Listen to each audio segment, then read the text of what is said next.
Fala, meus amigos, tudo bem? Estamos aqui começando mais um episódio do nosso Multiforma Podcast. Você já está percebendo aqui, né, Diel, que a gente está num lugar diferente, está num ambiente diferente, estreando um ambiente diferente. Eu já quero te convidar a ficar bem à vontade aqui, né? Que lugar é esse, Diel? Fala para nós É aí. a nova casa, né, Tiagão? Eita, glória! A nova casa. Fala, povo. Maravilha! Alegria mais uma vez, né? Com temor e tremor, estarmos aqui falando das bênçãos do Senhor numa casa nova, estúdio novo, convidado especial, né, Isso Tiagão? aí, com certeza. Com certeza. Convidado Bênção, muito especial, né? bênção, Muito bênção. especial. O estúdio é novo, a temporada é nova, mas as nossas carinhas aqui continuam a mesma de sempre, tá? A Ó, gente tentou até mudar, mas a gente faltou recursos financeiros, né? Para fazer qualquer tipo de aplicação na nossa cara, porque a idade está chegando para todo mundo, não né, tem como Diego? esconder, Não né? tem como Isso não tem como esconder. esconder. Teve outro, Graças a Deus por isso. graças a Deus, mas teve outros procedimentos também que a gente achou meio estranho fazer, então a gente não quis fazer também, não. Nem procurou saber qual é o valor, mas brincadeira à parte, a gente está estreando, como a Dial disse, né? Esse novo estúdio aqui, essa nova casa, essa nova temporada. E nunca. A gente sabe que para a gente iniciar esse projeto, né, Diel? A gente primeiramente precisa do agir de Deus, da presença do Senhor aqui, né? Como a gente sempre ora aqui em off, né? A gente ora para que Deus possa abençoar esse episódio. E sem ele nada seria possível. A verdade é essa. É verdade. Graças a ele também que a gente, antes de apresentar o nosso convidado, né, fala dos nossos parceiros, né, Diogo? É, mete bronca. Graças aos nossos parceiros que a gente está aqui, a gente falou no última gravação que o reino de Deus é um reino de amigos. Amém. E louvado seja o nome do Senhor que nós temos amigos, né? Amém. E dentre esses amigos, nós temos os nossos amigos lá da Doce Alegria, que é a loja mais completa de doces, de alimentos, de bebidas na Estrada Mineira. Está lá localizada na Estrada Mineira, número 1587. Tá Eita, vendo? Tiagão Nessa, sabe tudo. nessa temporada eu gravei o número, tá vendo? A Diel falava que eu não gravei, né? Vamos ver no próximo episódio, né? Mas nesse episódio eu gravei. Doce Alegria, número 1587. Daqui a pouco vai aparecer para você a imagem do Doce Alegria aí. Tem sido parceiro desde o primeiro episódio. Amém. Acreditou nesse projeto, viu Deus nesse projeto nas nossas vidas e a gente é muito grato ao Doce Alegria. E também, não menos importante, o nosso café de pote. Tem uma frase que o nosso amado Adiel sempre fala que é qual? Se tem café no céu, café de pote. Glória a Deus!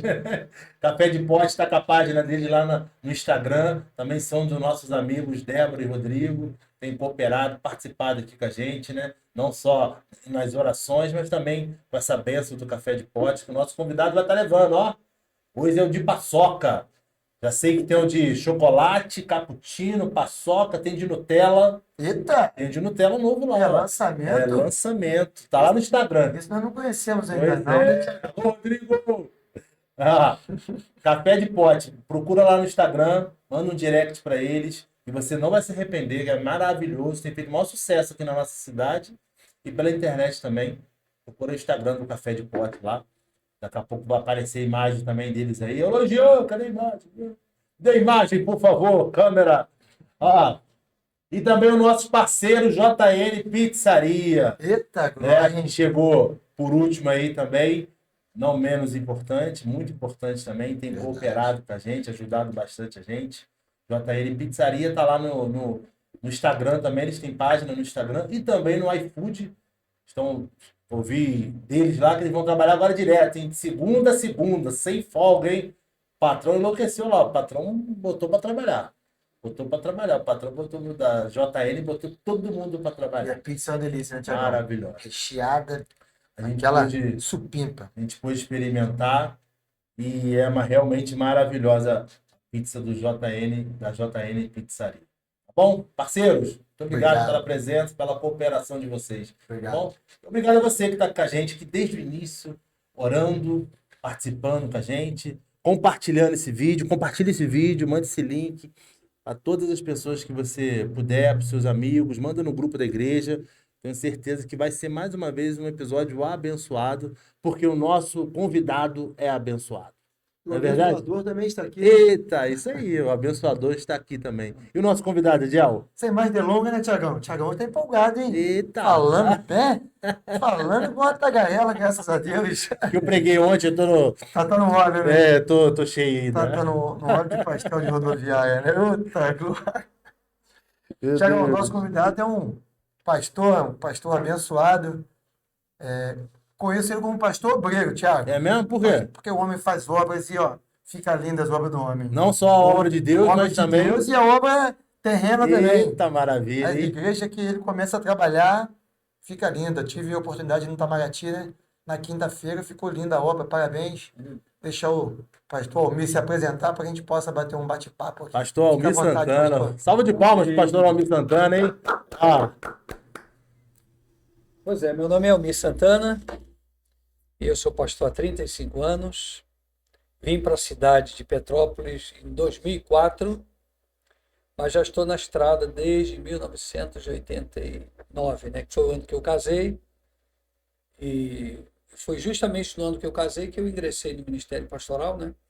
Me converti em 1980 e fui para o seminário por circunstâncias, eu vou dizer, por uma intervenção de Deus, né? E as coisas foram acontecendo paulatinamente na minha vida. Cheguei até aqui, né? Não queria vir na época para Petrópolis, mas eu fui transferido e o bispo, quando manda, não tem conversa. O senhor é de onde? Eu sou do Rio, né? Sou do Rio de Janeiro, cidade do Rio mesmo. cidade do Rio. Eu fui criado num dos bairros bem perigosos, né? Barros Filho, todo dia tinha tiroteio, o negócio era feio. Saí de lá, fui morar em Jacarepaguá, que é um bairro Tranquilo. mais tranquilo, 17 anos, e só saí de lá quando casei, né? E aí, no meu ingresso no Ministério Pastoral, eu não imaginava que eu fosse sair do Rio, né? Eu imaginava que fosse ficar orbitando por ali, Próximo. mas fui enviado pela primeira vez para a igreja de Magé. Ó, De Magé. Tem até uma história muito interessante sobre Magé, né? Mas aí eu fui para Magé, fiquei 6 anos. Depois desse período também de obra, né, que nós fizemos uma obra lá e a gente vai falar sobre isso, sobre a forma como Deus nos usa, né? Amém. E aí eu fui transferido para Friburgo, mais distante um pouco, muito mais frio do que Petrópolis, né, que é mais alto. Fiquei também lá 6 anos e em 2004, no interregno de um concílio, por uma necessidade da igreja, o bispo reuniu o conselho e definiu que era eu que teria que vir para cá. Eu relutei e quase que implorei e fiquei uma semana, né, passando mal, tentando dissuadi-lo da ideia de me transferir, mas não teve jeito, né?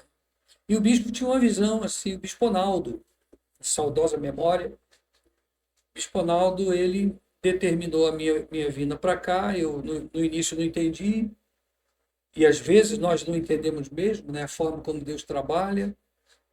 A gente resiste, reluta, mas depois nós vamos entender o que Deus está fazendo, né? E foi o que aconteceu comigo. A minha vinda para cá foi assim algo realmente de Deus. Eu cheguei com aquele espírito de rebeldia, né? Me lembro que quando houve a reunião da minha transferência, o bispo bateu o martelo, "Você é o pastor Almir que vai". Ali eu já comecei a resistir, a não aceitar, passar mal. Uma semana em casa muito mal, né, emocionalmente. E aí, quando eu vim para cá, eu me lembro que um pastor, isso tudo está relatado no livro, né, a gente vai falar também no livro. E aí, quando eu vim para cá, eu estava sem carro nessa ocasião, o pastor Joás Pereira, que hoje é bispo na nossa igreja, veio me trazer aqui na igreja, né, de Benfica. E eu cheguei muito revoltado, falei que não ia botar um prego aqui, você não vai fazer nada nesse lugar. E foi onde eu mais construí, olha, a igreja de Benfica. E foi a igreja que mais tempo eu fiquei, 15 anos ali, pastoreando. Construímos o templo novo, do zero, casa pastoral, salas, salão social, o pátio. Deus foi dando graça e a gente foi fazendo, entendeu? Uhum. É assim. Maravilha. Maravilha. Tiagão, antes de continuarmos, vou dar a oportunidade dele falar da esposa, dos filhos. Já era minha Não, fala aqui, ó. depois vai puxar. Pô, não falou de mim, bem. Falou que casou, mas com quem? Esqueceu de Né? mim, bem. Poxa, bem. É assim que é. Eu sei que é assim porque eu também tenho.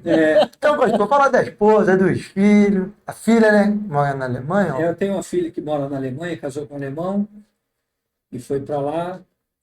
Já está há mais de 10 anos casada, tenho 3 netinhos lá. Ah, legal.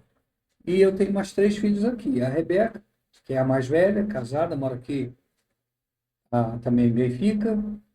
Um Cadu, casado com um Cadu, e tem 2 filhos. Um deles está lá em casa agora, que é o Bernardo, né, que ela trabalha em home office. E vai lá para casa, e a gente fica lá só babando a cria, né? Normal. O Bernardo foi apresentado agora no dia 4, primeiro domingo de agosto, lá na igreja. E eu tenho o Jonathan, que também é casado, agora está morando no Rio. Casou com a esposa do pastor João Batista, lá de Bangu. Com a esposa, não, com a filha. É o meu filho, o terceiro. Ah, E o caçula, que está com 19 anos, morando agora, está fazendo faculdade. E essa é a minha vida, né? Agora, eu já percebi que eu vou ficar dando muito spoiler sobre o livro, né? Porque quando eu resolvi escrevê-lo, eu venho contando minha história de vida, né? Uhum. Eu me lembrei, e essa foi uma das bases que me levou a escrever o livro, quando eu me converti. Eu me converti em 1980, no pátio do colégio onde eu estudava, em Jacarepaguá. E o rapaz que falou de Jesus para mim, Antônio Carlos, eu não o conhecia, ele parou na minha frente, naquela escadaria do colégio, na hora do intervalo à noite. Eu trabalhava e à noite eu fazia o segundo grau, já tardiamente, né? Você tinha quantos anos? Eu tinha nessa época 19, 20 anos. Solteiro ainda. Solteiro, casei com 29 anos, né? Uhum. E ele não falou dela ainda, vai falar, daqui a Não, pouco vai falar vou especialmente. falar. Então, ali tem um versículo que ele citou, diz: entrega o teu caminho ao Senhor, confia nele, o mais ele fará. E ali, a partir dali, tudo foi se desenrolando na minha vida e tal. E quando eu me converti, eu queria muito me casar. É porque o crente não tem que ficar enrolando, né? Ele vai casar, vai casar, Alô? mas casar com quem? Alô, juventude, ó, o recado aí, ó. Vai casar com quem, né? Tem que ser. Se não for a pessoa certa, não vai. É casar e separar, né? É. Então, e aí é a Raquel, Dona Raquel, Leandro Raquel. da Silva Santana, que é Eita, o meu A sobrenome. dona desse coração aí, né? Meu filho. Tava lá, firme e forte lá. Amém. glória a Né? Deus. 35 anos já. Casado. Casamento, 35. Sempre que eu tenho de ministério. Glória a Deus. Amém. O senhor falou que esse rapaz era amigo próximo do senhor? Não, Ou ele não. evangelizou mesmo o senhor? É porque ali, estudei naquele colégio Santa Edviges, que chamava-se, era muito conhecido como Colégio Suzy. Lá em Jacarepaguá é um enorme colégio. O proprietário era um deputado estadual, Mesquita Braulio. E aí eu costumava descer na hora do intervalo e ficar na quadra. E eu fiquei em pé ali na quadra, olhando para o tempo. Lá no fundo da quadra tinha um culto. Eu nem sabia que tinha culto lá todos os dias. Na hora do intervalo tinha um grupo de pessoas de várias denominações que se reuniam lá no fundo e eles cantavam, davam testemunhos e pregavam naqueles 30 minutos de reunião. Então, começava o intervalo, a turma corria para lá, os irmãos, né, e fazia o culto. E o Antônio Carlos, ele era o líder daquele grupo lá. Naquele dia, ele sentiu que tinha que sair. Ele falou isso para mim depois. O Senhor falou comigo, tenho algo diferente contigo hoje. E ele então saiu. Quando ele me viu parado em pé, o Espírito Santo falou com ele, é aquele ali. Glória a Deus. E ali ele começou a falar de Jesus para mim. E depois de 20 minutos de conversa, salvo pelo gongo, né, porque eu resisti, eu entreguei meu coração para Jesus. Foi naquela noite ali, que eu não lembro nem o dia certo. Ah, Foi no dia de semana, mas eu te falar qual foi o dia, eu não sei se foi segunda, se foi terça, se foi quinta, não lembro. Mas ali eu entreguei minha vida para Jesus. E a minha vida mudou a partir dali. glória a Deus. Família não era cristã? Não, até que a minha família, os meus pais eram separados, né? Uhum. Mas os meus avós paternos, que aliás eu só cheguei a conhecer o meu avô, o pai de pai, ele era evangélico, a minha avó também era evangélica. Eu tinha uma tia que me criou até os 15 anos, ela que cuidava da gente, né? Meu pai morava na casa da frente e a gente morava com a minha tia e meu tio na parte da casa de trás, né? Ela sim era evangélica, então o princípio religioso da família era a igreja evangélica. O senhor frequentava, não? Costumava ir? Não? Frequentava, sim, ela nos levava a mim, minha irmã, mais nova que eu, os meus primos, né, filhos da minha tia, e aprendi os hinos da harpa, que a igreja dela ficava justamente na esquina da nossa casa, uma igreja histórica lá, Assembleia de Deus, médio porte. Então, aprendi muita coisa lá. Foi um período assim muito bom, de muito aprendizado, Uhum. né? Eu acho que a nossa base começa ali. A experiência veio depois, mas muita coisa eu aprendi ali com a minha tia, né? O meu avô pouco nos passou com relação ao evangelho, né? A única coisa que eu lembro é que eles eram evangélicos. Sim, sim. Eles frequentavam a igreja e tal. A gente estava falando aqui antes de começar a gravação sobre. Batendo um papo rápido, né? Sobre política, essas coisas. O senhor falou sobre essa. O senhor foi evangelizado de um grupo no colégio, de irmãos que falavam de Jesus, se reunia para falar de Jesus, né? Como é que o senhor vê hoje em dia os colégios, né? Não é sobre viés político, mas o senhor vê que tem faltado isso nos colégios, nas universidades, o povo de Deus se levantar e fazer mais isso? Eu acho que hoje acontece menos isso, né? Antigamente se tinha muito evangelismo pessoal, ar livres, nas escolas, né? Os grupos se manifestavam. Na empresa mesmo onde eu trabalhei, eu fui funcionário de uma empresa do governo Uhum. estatal e eu fiquei lá por 12 anos. Nesse período, nós fomos à diretoria pedir ao diretor da empresa que nos cedesse uma sala para fazermos cultos. Nossa. Ele cedeu. Hoje, eu acho que é até impossível você chegar numa empresa do governo e falar, nos ceda uma sala, ele Te vai manda dizer que não embora. pode. Até nas escolas, se você for numa escola estadual municipal, a orientação é não ceder, ó. Pode deixar ninguém fazer culto que não. Virou um crime, né? Não pode o culto, né? Outras. Outras coisas É. podem, entendeu? Então, eu acho que isso, porque muitas coisas mudaram daquela geração, que foi a minha geração, de 40, 44 anos atrás, para hoje. Uhum. Vem As mudando. coisas mudaram completamente. A forma de você enxergar o evangelho, a forma de evangelizar, É. aquele padrão, tudo foi se modificando, né? Até a forma de cultuar o Senhor, né? Hoje em dia a gente É, vê algumas exa- coisas meio esquisitas, né? mudou, muita coisa É. mudou, eu não sei se foi para melhor, não. É. Verdade. Entendeu? E com relação ao comportamento dos evangélicos na escola, olha como foi importante. Muita gente se salvou naqueles cultos lá do colégio. Olha só. Muita gente. Eu lembro que tinha gente da Metodista, da Assembleia de Deus, da Igreja Presbiteriana, da Metodista, Wesleyana. Então, era um grupo seleto. E todo mundo com a sede de Deus muito grande, porque houve um movimento de reavivamento lá pelos anos 70, 75. Eu me converti em 80, então eu peguei aquele fogo, né, do primeiro amor. Muita gente nova convertida. A igreja que eu pertencia, que foi a Igreja Evangélica Maranata, O rapaz, quando não. O não é dele, rapaz, não. o rapaz era da Igreja Evangélica Betânia, de Marechal Hermes. Olha. Ele era casado com a Denise. Então, é, o povo ali, muita gente se converteu naqueles cultos de colégio. que eu fui testemunha, que eu vi. Né? Muita gente passou a frequentar os cultos a partir daquelas reuniões. Se despertavam e queriam conhecer mais, a gente levava na igreja, conhecia, né? Porque o grande plano de Deus, é claro, né? A gente se converte como eu no colégio, mas Deus quer que você esteja inserido dentro de um corpo. Então, quando eu me converto ali, por exemplo, eu agora ficava me perguntando aonde eu vou servir a Deus? Sim. Aonde? Eu não tinha um lugar para uma igreja. Né? Minha irmã já tinha se convertido um ano antes de mim. Minha irmã era da primeira igreja batista do Pichincha. Olha, mais velha ela.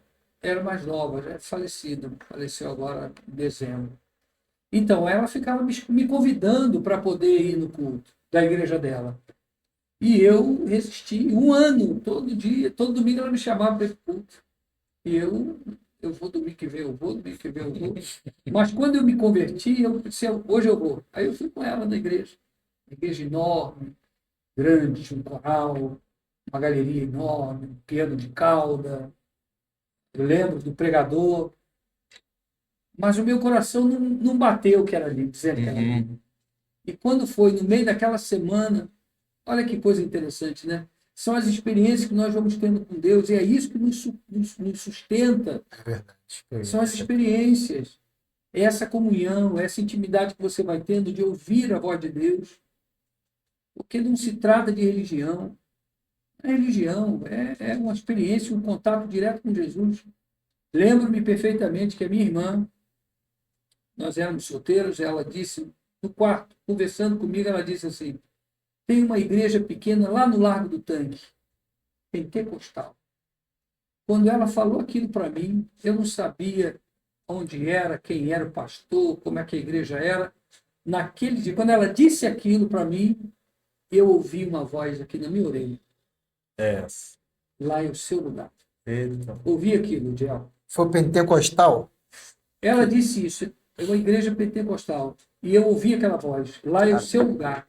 Glória a Deus. Aí eu fiquei esperando o domingo chegar. O domingo chegou, eu me arrumei, me aprontei, fui para um lugar que eu nem sabia onde era. Nem imaginava onde seria.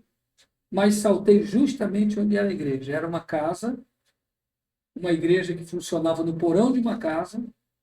Tinha uma tabuleta muito pequenininha na porta, Igreja Evangélica Maranata. Eu entrei, bem diferente da igreja da minha irmã, né? sem discutir aqui questão de valores. A igreja organizada, enorme, não sei quantos membros. Né? E lá a igreja era bem simples. Cadeiras de madeira, teto baixo, lugar pequeno. Ah, mas foi ali que eu tive as minhas experiências com Glória a Deus. Deus. Foi ali que eu fui batizado com o Espírito Santo. Não ali, naquele local ali, né? Mas Estando ali, né? aqueles irmãos, rapaz. Inclusive, eu tenho uma foto, eu tenho algumas fotos também no livro que mostra aquela turma lá atrás e uma atual de 31 anos depois, uma foto com todo mundo. Muito legal. bacana, é muito legal, né? Então, ali foram 3 anos ali, aprendi muito, chorei muito, me quebrantei muito. Foi uma descoberta, né? Negócio maravilhoso. Né? Foi E movido, confirmou Deus. aquilo que Deus tinha falado comigo lá é o seu lugar. Porque quando Deus te coloca no lugar e você obedece, aí você vai descobrir a riqueza da vida cristã. Né? Porque Deus vai confirmando as suas promessas na tua vida a partir da tua obediência. Sim. Né? Eu fui para lá porque Deus havia dito e fiquei feliz lá. 3 primeiros anos da minha caminhada foi ali. Maravilha. Só depois que eu vim para a Wesleyana, em 1983, depois do retiro de carnaval. Pastor, deixa eu tirar uma dúvida. No livro, tem a foto desse irmão que evangelizou o senhor? Não, Isso manteve contato com ele? Não, nunca mais falou com não, ele? não. Porque ele não era da minha igreja, né? O Antônio Carlos, ele era da igreja Evangélica Betânia, Você só ouvia na escola, então, no caso? só ouvia na escola, mas ele não estudava lá. Hum, Ele fazia filosofia na UERJ. Ah, já era bem, Ele ia lá mais buscar a velho, né? esposa, porque a esposa estudava lá. Entendi. A esposa estudava lá, entendeu? E ele depois se separaram. Eu o encontrei dentro de um ônibus vindo do trabalho, eu já era pastor. Olha, Eu me lembro que estava passando ali dentro do ônibus, na altura do Maracanã, e eu o vi sentado, o ônibus sempre lotado, muito cheio, e ele sentado ali. Depois da roleta, quando ele me viu, ele me cumprimentou. Que alegria, já tinha alguns anos que eu não o via, né? E que felicidade ver o Antônio Carlos. Ele segurou meu material. E aí, rapaz, ele me deu a triste notícia: não estou mais na igreja. que Se desviou. isso. Essas coisas a gente não pode esconder, né? Sim. Como a Bíblia não esconde. A Bíblia não esconde o pecado de Davi. A Bíblia não esconde esses tropeços. Coisas que ele diz assim: por que isso está na Bíblia? Por que Deus ele podia esconder? Não, isso aqui é feio. Mas isso ali nos foi posto para exemplo. Para exemplo. É um exemplo negativo, está registrado ali. E, infelizmente, eu falei: Antônio Carlos, eu sou pastor hoje. Quer dizer, eu me converti em 80, eu fui pastor em 89. Seguramente, foi em 89, no mesmo ano. Porque no ano seguinte, a empresa me transferiu para Caxias. Eu já não fazia mais aquele percurso. Então, foi no 89 que eu vi. Final do ano, no final daquele ano, começo dos anos 90. Né? Então, 10 anos depois da minha conversão. E ele já não estava mais na presença de Deus. Não sei se está vivo, se está morto. Mas Perdeu o quando eu contato. oro, eu disse: eu não sei se o teu servo ainda vive, mas se estiver vivo, traz ele de volta. Eu oro assim, né? Mas nunca mais tive notícia, nunca mais ouvi. A última vez que eu vi foi dentro do ônibus naquele dia. Olha só. Uma triste notícia que ele não é mais servo do E Senhor. naquela época, eu lembro que ele fazia filosofia na UERJ, que o crente não podia fazer essas matérias. Hoje não. Humanas não, né? Humanas é um problema, né? Hoje não, mas havia um preconceito muito grande. E eu não sei se esse preconceito tinha alguma justificativa plausível, né, que justificasse a, a, a rejeição, mas o crente que fizesse filosofia, ele era Excluído. olhado, não chegava Ao nesse extremo. ponto, ao extremo, mas ele era um pouco alijado isso aqui está num ambiente que não é muito bom. É como naquela época, muitos anos atrás, o crente não podia fazer seminário. O seminário é uma coisa de 50 anos para cá. Antes disso, o pastor bom era o que não ia para o seminário. Não podia se fazer. Fazer seminário, o cara estava desviado. Hoje, se não fizer seminário, não pode ser pastor. Hoje se inverteu. É, Hoje, se não fizer, você não vai. As coisas mudam. É o que eu falei das gerações. É o conflito de gerações. e a gente está bem nesse meio, né, pastor? Dessa transição de gerações, né? A gente está nessa. Bem, eu já peguei na Não, outra. Né? nós, né? sou aí. Você é da outra. Não, mas eu digo até mesmo que a gente está no início de uma geração, né? O senhor viveu outras gerações Vivi também, outra né? geração. A gente está no início de uma geração, a gente está fazendo essa transição, o senhor já fez Já outras fez transições, né? É, Mas para a gente tem 44 anos sido. já. Olha, os anos se passaram, né? Passam rápido. Olha só. Aí o senhor casou com 29 anos, que o senhor disse? Eu casei com 29 anos. Já estava na atual denominação, né? Eu já Wesleyana, estava. né? Nós fomos para a igreja metodista wesleyana foi depois de março de 1983. E eu não vou dar aqui muita dica, né? Porque está aqui. Tá no livro. Está Senão no livro. tem que comprar o livro, pessoal. A gente vai falar dele daqui a pouco. Experiência Olha o de um livro. pastor. Entendeu? Mas foi muito dolorosa a transição para a igreja wesleyana. Foi muito difícil, muito difícil. Porque o nosso pastor, ele sentiu a necessidade de sair da igreja onde ele estava, muitos conflitos, e a coisa não estava andando lá muito bem, embora Deus usasse tremendamente.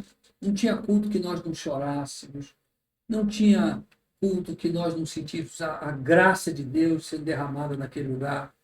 Era uma coisa assim muito especial, né? Mas ele percebeu e achou que não devia mais, não dava mais para ele. E ele tentou outros caminhos, né? Procurar outras igrejas, procurou a Assembleia de Deus do Malafaia, o pastor Gilberto Malafaia, que é o pai do Silas. Pai do Silas. Eu estudei, o Silas foi meu professor, 4 anos no seminário, né? Família Malafaia todinha. Que eu estudei no Instituto Bíblico Pentecostal, IBP, né? Era na Penha também? Instituto? Não, ele agora está lá na Penha, mas ele era lá em São Francisco Xavier. A gente pegava o trem em São Cristóvão, saltava na estação de São Francisco, era até 10 da noite, saía dali correndo para pegar o trem, para ir embora para casa. Chegava em casa meia-noite, por aí, nesse horário, meia-noite e pouco. Então, a questão foi o casamento, né? Uhum. Então, e aí, rapaz, você vê, né? Eu entrei na igreja em 1980, casei com 89, eu conheci a Raquel em 86. Eu já estava no 3º ano do seminário e ela estava entrando naquele ano. Ela entrou no meio do ano, foi em agosto daquele ano. E aí, foi uma questão assim, que eu não vou dar muitos detalhes, mas eu havia feito um voto a Deus, de que se Deus me desse uma pessoa para casar, eu me casaria, venderia o meu carro. É um voto que eu tinha feito. Uhum. Entendeu? Não vou falar muito disso, que está aqui. Isso, Tá no aqui, livro. isso Ih, é ó. uma coisa preciosa aí. E quando Deus confirmou tudo, não teve jeito. Eu marquei o casamento, nos casamos de forma simples na Igreja Wesleyana de Bangu, uma igreja histórica também, Eu no Rio de conheço a Janeiro, igreja lá. Rua Fonseca. Você esteve lá na época Eu do tive. pastor Vitor? Hamilton. Do Na Hamilton. transição do Hamilton pro Vitor. E- Do Vitor pro Hamilton, né? Quando o Vitor saiu, voltou a Petrópolis e o Hamilton O assumiu. Hamilton sumiu. É. Então, me casei lá naquela igreja. Entendeu? Igreja grande, quente na época. Não é tão grande, não. Quando eu Acho que fui é lá, menor então, do que a nossa.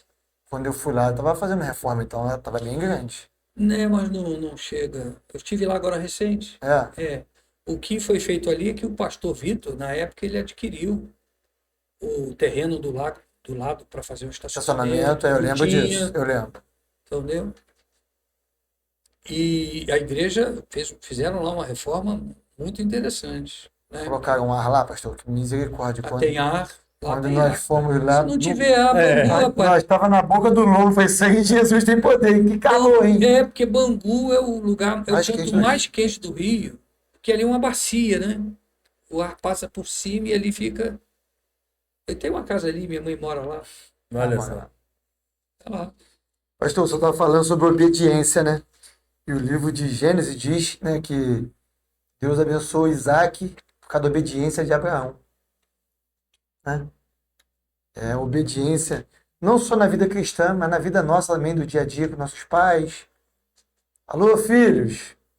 Obedece seus pais. Quando eles falam, eles sabem o que eles estão falando. Né? Não só na vida cristã, né? Na vida da gente, a obediência é primordial, né, Tiagão? Com certeza, com certeza.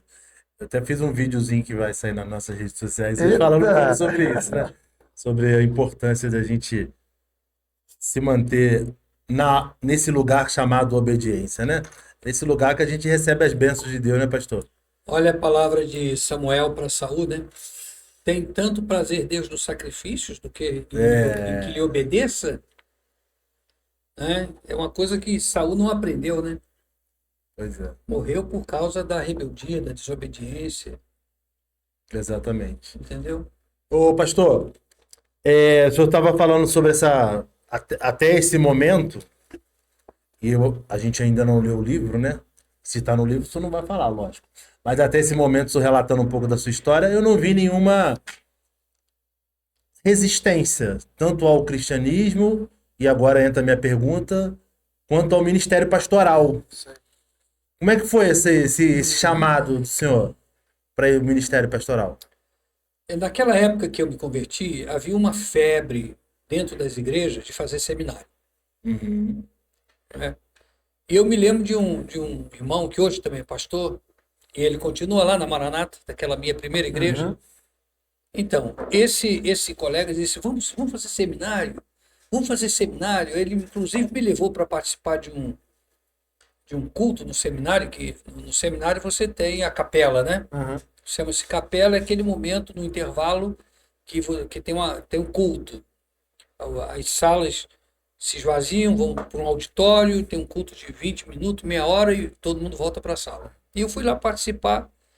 Quem pregou nesse dia teve um pregador, né? Mas quem estava lá ministrando também, que era o diretor do seminário, que era o pastor Lourenço Olson, um americano, já um senhor naquela época.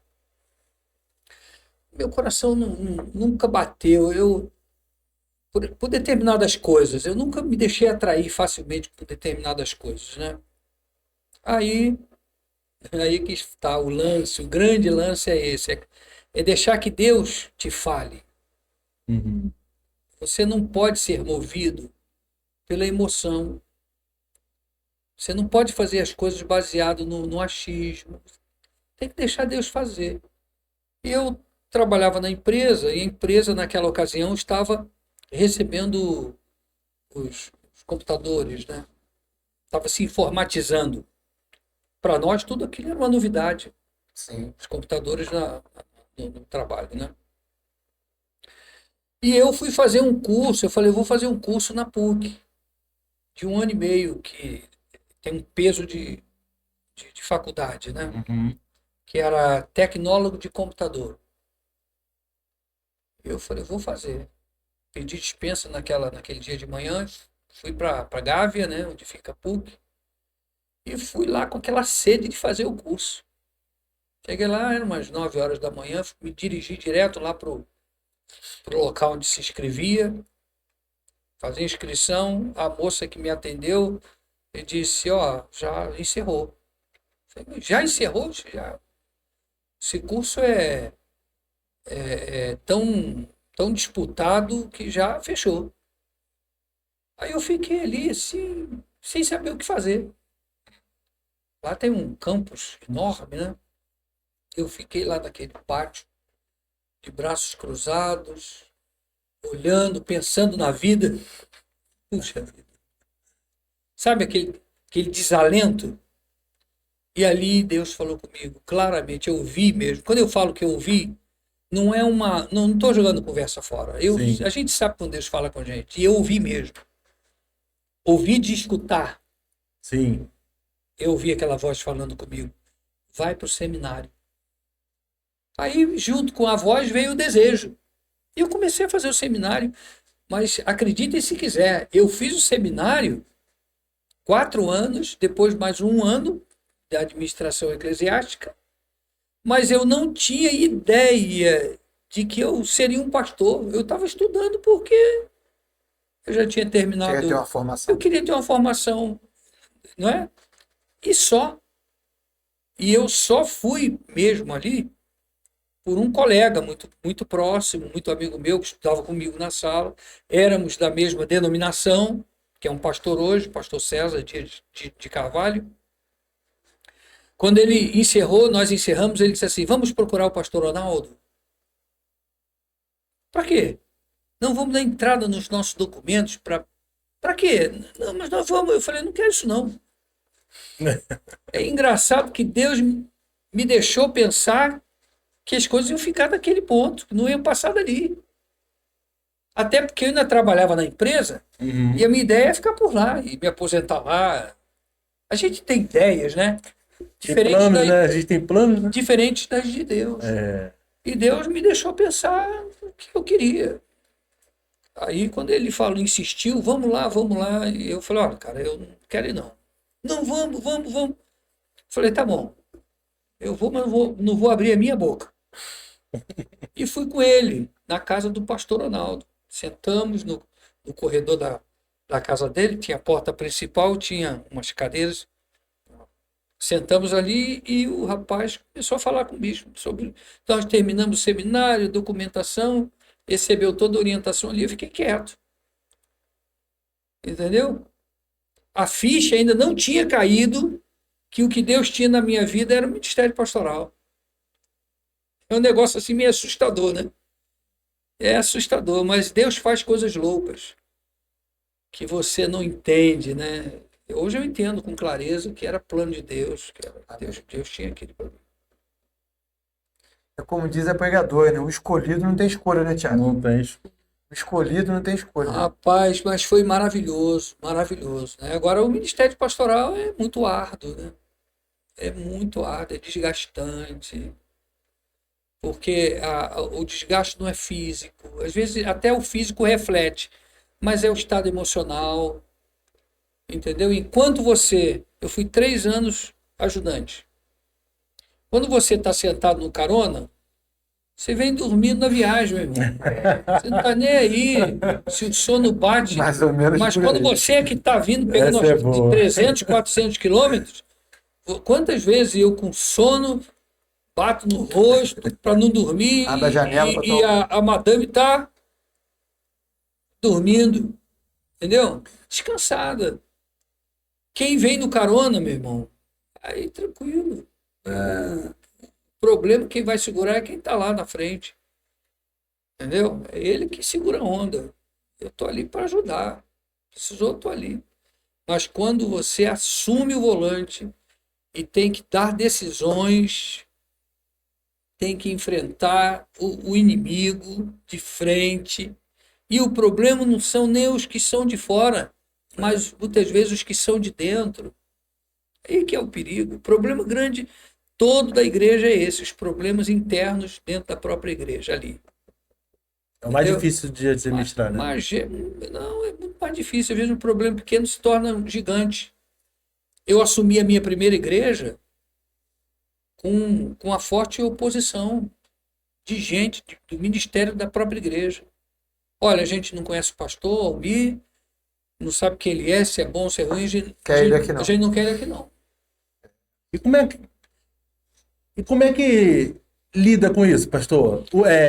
Na prática, Eu era sabe? muito inexperiente, né? Mas eu me lembro que o meu pastor, o Ronaldo, ele era assim ele não era Ronaldo, você diz, é o Bispo Ronaldo. o bispo Ronaldo, ele era pastor, depois veio a ser bispo. Ah, Então, o pastor Ronaldo, na época, ele era assim um homem muito firme nas decisões dele, e ele era um muito sábio. Quando ele abria a boca para falar alguma coisa, aquilo era quase que lei. Ele quase não falava, mas quando abria a boca, era um negócio assim que eu vi poucos. uhum. Ele tinha um dom, que é o dom de presidir. Sim. Ele sabia presidir uma reunião. Às vezes os plenários lá, eu participava daqueles concílios, né? Uhum. A coisa fervia, aqueles concílios gerais, que tinha leis para... Já fui a alguns. aquelas leis, tinha que discutir, aprovar, ficava... Às vezes tinha pautas, né? Aquilo ficava enganchado ali horas, aquela fila do a favor e do contra, das propostas. A coisa rendia, ele deixando.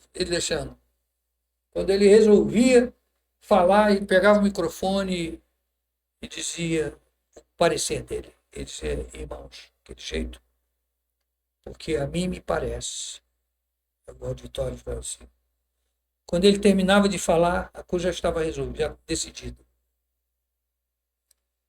As coisas já estavam resolvidas. Então, ele era uma pessoa assim. E ele, quando eu fui nomeado para a igreja lá em Magé, ele me disse, foi a primeira vez que ele sentou de fato comigo e me ensinou alguma coisa. Porque a gente aprendia vendo ele fazer. Uhum. No duro mesmo. Mas nesse dia ele me sentou comigo e disse assim, olha, você está indo para lá, vai assumir a igreja. Ele era o vice-presidente da nossa denominação. Essa igreja que o pastor Hamilton foi pastor também? Não, essa era onde... A Magé? É. Foi. Ele veio a ser pastor depois de mim. Muitos anos, é. Depois da obra pronta, da obra Isso, feita, eu que aquilo conheci era uma lá também. igrejinha desse tamanhozinho aqui, ó, de 100 pessoas. Eu conheci a igreja. É. E aí o que aconteceu? Ele disse, olha, você está indo para uma igreja, cuidado, porque algumas pessoas vão chegar e dizer assim, olha, tá vendo aquele fulano de lá? Se você estiver sentado no púlpito, o pastor vai dizer, tá vendo aquele lá entrando lá assim? Cuidado que aquilo ali é um traíra. Tá vendo aquele lá assim? Aquele ali é mentiroso. Cuidado, aquele ali é um... Mas você toma cuidado, não acredita em tudo não, porque quem não foi bom para ele pode ser bom para você. E quem foi bom para ele pode ser péssimo para você. Olha, ele estava profetizando. Aconteceu justamente aquilo. E quem me resistiu lá foi justamente as pessoas que eram favoráveis ao pastor que estava saindo. Era isso. Aí o meu superintendente na época, pastor Ana Aurelino Martins de Souza, já também falecido, ele me chamou para uma conversa e disse: olha, você está indo para lá, mas já tem um grupo te resistindo, não querem que tu vá. Falei com eles que o bispo não vai recuar, você que vai. Eu só estou te avisando para você saber o terreno que você está pisando. Aí pronto, né? Foi uma via cruzes. Foi um caminho duro, difícil. Olha, chorava. Vontade muitas vezes era recuar, largar tudo. Foi difícil demais. Mas depois do terceiro ano, essa turma toda que era contra mim mudava de opinião. Passaram a ser meus amigos. Quando eu ia para os concílios, eu disse: pastor, o senhor está indo para o concílio, mas a gente quer que o senhor volte. Eu falei: que bom. Entendeu? Entendi. Deus faz isso. Deus faz isso. E eu vi isso acontecer. Entendeu? A igreja aqui de Benfica, eu também assumi num período de grande resistência. Foi uma das piores igrejas que eu peguei, foi essa aqui. Enfrentei problemas em Magé, enfrentei problemas em Friburgo, mas iguais aos problemas de Benfica. O senhor chegou como pastor SD. Eu cheguei, mas eu não era SD aqui. Tanto que no dia da minha nomeação, quando o bispo sentado na mesa de reunião, eu era o secretário de atas dele, né? Tinham 26 superintendentes. Aí ele me disse assim, é você que vai para lá. Eu disse: o senhor tem certeza que sou eu? Aí ele disse: eu vou botar você lá, porque o pastor Vitor Claveland está jubilando, e eu vou botar você no lugar dele como SD. Tu lembra do pastor Vitor, né? O Vitor pai. O pai do Não. pastor Vitor. Não, eu lembro só do Vitor Cláudio. Mas o pai dele era o SD. Entendeu? Mas eu continuei na superintendência de Friburgo. Mesmo aqui. O bispo não quis botar ninguém lá, botou o pastor, fez uma troca, o pastor que estava em Benfica foi para o meu lugar em Friburgo e eu vim para cá. Mas eu que continuei como SD lá. Eu ia lá uma vez no mês, fazer as visitas, reunir os pastores e tal. Até que no final daquele ano de 2004, foi 2004 ou 2005, eu não lembro muito bem, o pastor Vitor jubilou. Aí o bispo me botou como superintendente, estou até hoje. Mas eu já estou na superintendência desde o início vai fazer já 30 anos na superintendência. Benfica faz parte do distrito de Friburgo, não faz parte do distrito. Antigamente, pelo menos, não fazia parte do distrito de Petrópolis, né? Fazia parte de lá. E hoje ela faz parte daqui, não? Não. Você fala Friburgo? Não, Benfica. Benfica, as igrejas que compõem é de Teresópolis para cá. Isso. Não fazia parte de Petrópolis, no distrito de Petrópolis. Não. Na verdade, região, né? Eles chamam de região. Porque houve um Primeira fatiamento. região, segunda região, não é assim que funciona? Primeira região, segunda região, tem até a oitava reunião e a região europeia, que é Portugal, principalmente Portugal, né? Que a igreja brasileira tem umas 15 ou 16 igrejas lá em Portugal, né? Mas tem trabalhos em vários outros países. Mas Friburgo não fazia parte de Petrópolis. Eu vim para Benfica, mas ia lá esporadicamente como superintendente, que ele me manteve como superintendente. Quando o pastor Vitor jubilou, aí eu fiquei. Aqui eu era um pastor no distrito, e ele exercia autoridade sobre os demais pastores, inclusive eu. Quando ele jubilou, eu assumi. Que eu não lembro se foi no final de 2004, que foi o ano que eu cheguei, ou no ano seguinte. Acho que foi no ano seguinte, não lembro. Agora exatamente não lembro. E de lá para cá, a gente está aí fazendo a supervisão. Mas no início do meu ministério aqui, eu enfrentei uma resistência, Porque a coisa é o seguinte, se você pega um terreno facilitado, a responsabilidade é muito maior que você tem que manter e aumentar. Uhum. Mas se você pega a situação prejudicada, todo mundo que está ali já te encara com resistência. Porque nenhum pastor vai ser bom, o suficiente para ser aceito. A resistência não era nem sobre o pastor Almir Não em si, né? qualquer Mas um que viesse ia enfrentar o que eu enfrentei. Qualquer um que chegasse ia enfrentar a situação que eu enfrentei aqui na época. Não tinha jeito, não tinha para onde correr. Mas é aquela questão, é a questão de você ganhar a pessoa, né? Se você deixou um terreno saudável, qualquer um que chegar vai encontrar um terreno bom sim. para se trabalhar. Mas se você não criou esse ambiente favorável, vai encontrar qualquer um que chegar vai encontrar um terreno hostil. Eu encontrei, infelizmente, um terreno hostil. Difícil, barra pesado, uma luta. Eu ia para a reunião da junta diaconal, passava mal. Olha, Os assuntos eram simples, leitura de ata, relatório financeiro, tem alguma coisa para fazer? Porque as pessoas precisavam sentir confiança comigo. Aí a gente começou devagarzinho a fazer, edificar. O sonho da igreja era construir. Não passava de um sonho. Começou a construir, começamos a fazer a casa, os banheiros eram um horror. Fizemos os banheiros assim, bem bacanas, né? Na época, inclusive, o Vitor Claveland foi pastor na Central, ele veio aqui uma programação especial que nós tivemos, que é o Ele Vem, Aham. ele virá, ele vem, né? Virá. Ele virá. Tinha um furo na mão. Então, ele veio aqui, né? Participou do culto e tal, na nossa igreja, que ele foi uma base, que ele foi lá nos banheiros e disse, rapaz, que tá melhor do que os banheiros da Central. Aí foi a partir dali que ele resolveu fazer a obra do banheiro da Central. Tá um luxo, né? Você entra no banheiro da Central, tá um brinco, né? Lindo. Fez uma coisa assim, luxuosa, maravilhosa, né? Mas aí eu comecei a fazer a obra e Deus me deu uma graça para fazer obra, porque se eu posso dizer assim, eu tenho dom, é esse. é. Eu não tenho dons que eu gostaria de ter. Tem muita coisa que eu queria fazer, mas não consigo. Não está em mim. Mas se me der um negócio assim, tu vai fazer uma obra aqui. Não tem dinheiro, não tem nada, não sei como te explicar, mas sai. A coisa vai. A administração eclesiástica ajudou nisso? A matéria que você teve, a aula? Um ano de... Foi pós? Não. A administração eclesiástica da nossa denominação é para você conhecer a história do metodismo e a forma como a igreja funciona administrativamente, questão financeira, questão de rol, essas questões, né, sobre o patrimônio da igreja.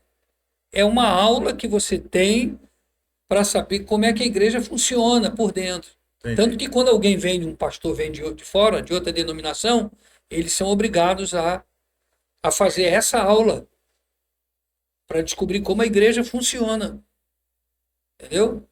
Mas o senhor, quando fez teologia, o senhor fez teologia Eu fiz o na faculdade, bacharel.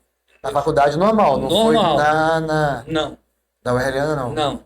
Eu já era da Wesleyana, mas fez não teologia fiz por causa do lugar, era distante. Uhum. O seminário nosso ficava em Nilópolis. Eu trabalhava na Leopoldina. Como é que eu ia para lá? Assim, era uma luta. E você tinha que pegar um trem ali na praça, aquela Praça da Bandeira, estação Lauro Miller, saltava em São Cristóvão, de São Cristóvão você trocava de trem para outro ramal, que era o 42, o 33 era o Japeri, a linha que ia para Japeri, e o 42 a linha Santa Cruz. Você tinha que pegar um trem lá para Nilópolis, Nova Iguaçu, aquela região lá, né? E os trens iam assim, mas eram empaçocados, igual esse negócio aqui. Eu me lembro que você, rapaz, entrava, eu entrei no trem uma vez, Tinha tanta gente que eu tentei me ajeitar em pé, fui levantar o pé, perdi o lugar do pé. Sem exagero. Isso não é piada, não. Eu levantei o pé, não tinha mais chão. Eu fiquei num pé só. E quando a turma saía numa estação, não era a tua estação de sair, de saltar. Eles te carregavam. Quando tu vê, tu estava fora na plataforma. Meu Deus. Foi assim. Entendi. Mas não era todo dia, eram 2 anos de aula de administração. Não, era um ano. Nesse período, era um ano só. Eu ia uma vez na semana, né? Eu não precisava muito. Administração eclesiástica, lembro do pastor Moreira, Moacir, pastor Moacir que nos dava aula, né? E então foi assim. Agora você não aprende essas coisas. É uma questão pessoal. É um dom que ou você tem ou não tem. Então a gente às vezes exige de uma pessoa o que ele não tem. Não adianta que ele não tem, ele não vai. Você dá para ele fazer, dá os recursos, não vai. Mas ele tem outros dons. E assim a obra vai sendo feita. Um vai cobrindo o outro. Eu tenho o que o outro não tem, o outro tem o que eu não tenho, e a obra se completa. Entendeu? Eu queria ter o dom de curar, eu queria ter o dom de profetizar, não tenho. Mas Deus me deu uma graça para ver um negócio assim, bater o olho e dar uma saída. Lá em Magé, por exemplo, o pastor que me antecedeu, ele deixou uma sapata na lateral com 40 centímetros de recuo do vizinho, de um lado e de outro. O padrão é 1,5 m. Não tinha outra base, eu comecei a levantar em cima do que ele tinha deixado. Né? E estamos levantando a obra, levantando, sem dinheiro, sem recursos, fomos tocando barco. Quando chegou no segundo andar, porque a igreja que no segundo andar, sim, é maior do que Benfica, maior do que a nossa. Aí o pedreiro, o que a gente faz aqui? Vai botar a janela aqui? Como é que a gente faz? Eu falei, para aí, para. Espera que eu vou ver o que eu faço. Era assim. Aí o que eu fiz? Falei, meu Deus, o que eu vou fazer? Eu não posso abrir janela com 40 centímetros de recuo do vizinho. O que eu vou fazer? Aí eu falei, pega aquela parede lá no canto. Aí ele ia para lá, eu ia para lá, ficava olhando assim a parede, ver o que eu ia fazer ali. Qual a saída que eu dou para isso aqui? E ele lá fazendo a obra. Aí me deu um estalo. Eu disse, o Carlinhos, era o pedreiro, né? Eu falei, Carlinhos, nós vamos fazer o seguinte, nós vamos fazer um recuo de 1,5 m no alto, com as mãos francesas inclinadas, uma ferragem de 0,5 polegada, 5/8. Vamos fazer uma nervura aqui, porque a gente acaba, eu não fiz engenharia nem nada, né? Mas a gente acaba aprendendo os princípios da ferragem, como ela trabalha. Se você não vai amarrar, você vai dobrar os ferros no sentido de L. Vai botar aqui na base, porque quando você tem uma plataforma, uma lajezinha que não tem nada embaixo, dá para segurar, é aqui nessa ponta que você tem que botar os estribos mais próximos, de 5 em 5. Depois você espaça, bota para 10. Na ponta fica leve. Mas é aqui que ela vai... O ponto flator, né? É aqui que você tem que dar. Aí a gente botava... E aí o que eu fiz? Eu tinha 40, com I10 deu 1,50, né? Enchemos aquelas caixas todas na lateral, com passagem de uma pessoa até com 1,80 m no canto. Enchemos tudo junto, não pode ter emenda. E as janelas passou a ser na ponta da mão francesa, na parte interior. Ficou uma coisa assim, maravilhosa, deu um destaque dentro da igreja, não perdeu os espaços embaixo. Botei a iluminação naquela época, você imagina, quase 30 anos atrás, né, que eu fiz lá. Botei ela toda embutida em aquelas calhas de HO, lâmpada HO, que é 2 metros. Peguei aquelas calhas, inverti, embuti, botei as lâmpadas. Hoje você tem outros recursos, né? Uhum. E o vizinho, que não era evangélico, ele chamou depois um irmão da igreja e disse assim, eu estava só esperando vocês botarem janela aqui, que entrar com o processo. Aí foi aquela coisa, né? Então eu bato o olho numa situação, eu tenho uma facilidade de descobrir uma saída para aquilo. Entendi. O que eu vou fazer? Aí eu fico olhando, eu não sei como é que explico isso. Eu bato o Dom de olho, Deus, né? é o dom mesmo, né? É dom de Deus, com E certeza. você viu aquilo lá, a obra que foi feita aqui, por exemplo, no Itamaraty? Aquilo, rapaz, foi uma coisa que eu coloco aqui. Aquilo não foi. Não tinha dinheiro no Itamaraty pra fazer obra. Não tinha. Isso é até uma curiosidade, sabe? O senhor, como pastor já Experiência. experiente, na caminhada e na vida também, né? Conselho, duas perguntas, na verdade. A primeira é que conselho o senhor pode dar para pastores que, ao ouvir esse relato do senhor, principalmente esse finalzinho aí, não tinha dinheiro, mas a gente sabe que a gente tem muitos planos, né, Diel? Inclusive aqui pro nosso podcast, por exemplo, mas falta recurso, assim como qualquer outra área da vida, né? Na maioria do brasileiro, né? A primeira pergunta seria essa: que conselho o senhor poderia dar para esse pastor que está assistindo a gente? Que também tem planos, talvez ele não tenha esse recurso financeiro, sabe? Mas para que ele não pudesse desistir desses planos. Essa é a primeira pergunta.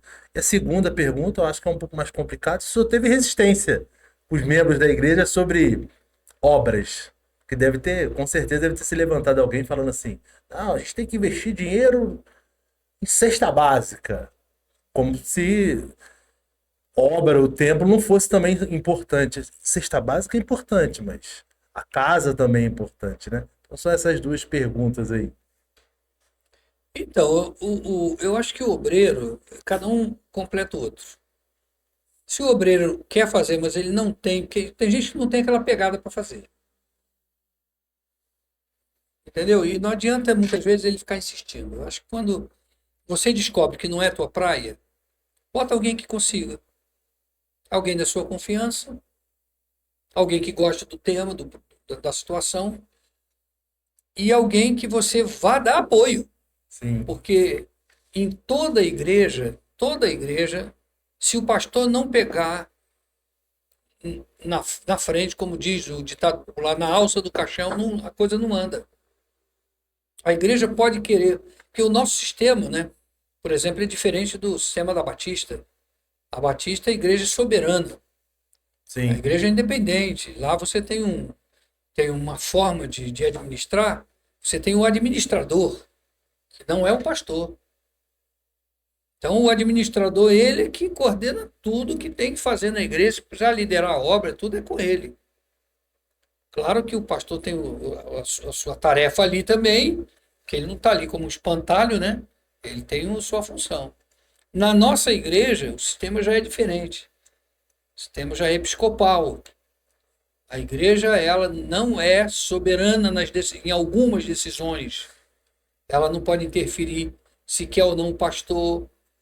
O pastor é mandado para lá, ela tem que aceitar, porque é o bispo que define. Não é nem o pastor que decide se fica ou se sai. E nem o ministério da igreja, né? Não. É o Ministério da Votação. A metodista, por exemplo, antigamente chamávamos de metodista do Brasil, ela tem um ministério já compartilhado, né? Ela tem um pouco de autonomia, a igreja local, na formação de um grupo de trabalho, mas ela continua sendo de regime episcopal, ou seja, o bispo é quem vai determinar. A igreja pode querer que o pastor permaneça, e o pastor quer ficar, mas se o bispo achar que tem que tirar, tira. Se o pastor não quiser ficar, a igreja quiser que ele fique, a última palavra vai ser sempre a do bispo. Sim. Então, o obreiro que quer fazer, mas não tem condições, porque ele não tem. Não é culpa dele não ter o traquejo para o negócio, é o dom. Ele vai ter outros dons. Então, ele bota alguém, ele que não pode é ficar parado. Simão, vem cá, eu estou te delegando, você vê o que faz, eu te dou apoio, vamos junto aqui, tal. Porque na igreja vai ter gente assim. Na igreja vai ter pessoas que vai te ajudar a fazer o negócio, né? Não pode deixar como está. Entendi. E a outra pergunta era... Se o senhor encontrou resistência, sim. né? Olha, normalmente a igreja quer que se faça alguma coisa. Nesse particular, não. Quando você começa a fazer obra, é tudo que a igreja quer. As resistências surgem por outras razões. por outros motivos. Que a igreja quer construir, a igreja quer estar... Melhoria, né? Você vê a igreja lá, do Itamaraty. A igreja tinha uma bancada de 50 anos. Pô. Você sentava, aquilo rangia. Ficava o suor da camisa, do verniz da madeira, saía na camisa.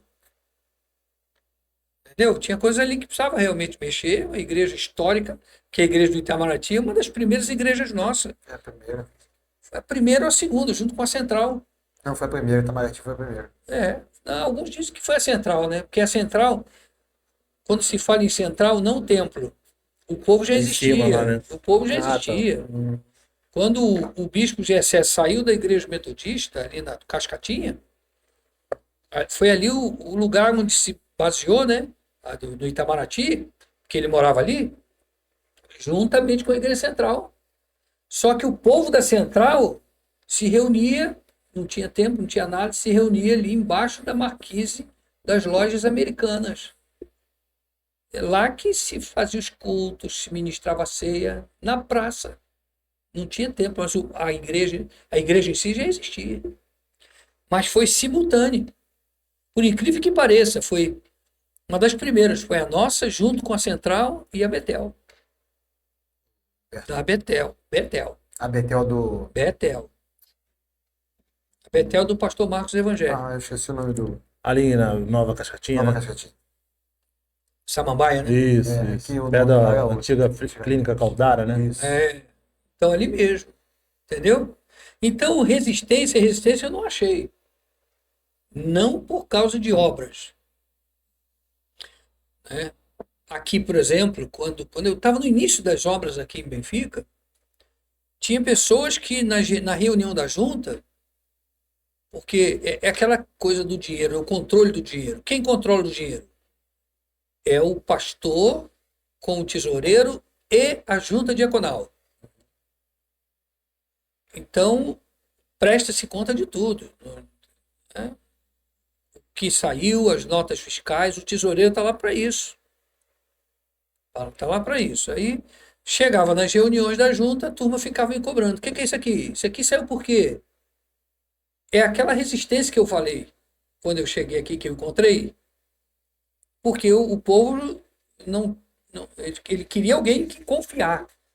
Como eles ainda não me conheciam, havia aquela resistência. Pastor, essa saída aqui é o quê? O que é isso aqui? Naquele tom, né? O que é isso aqui? Aí eu tinha que ficar explicando. Ah, mas o senhor não pediu autorização para a junta para fazer isso?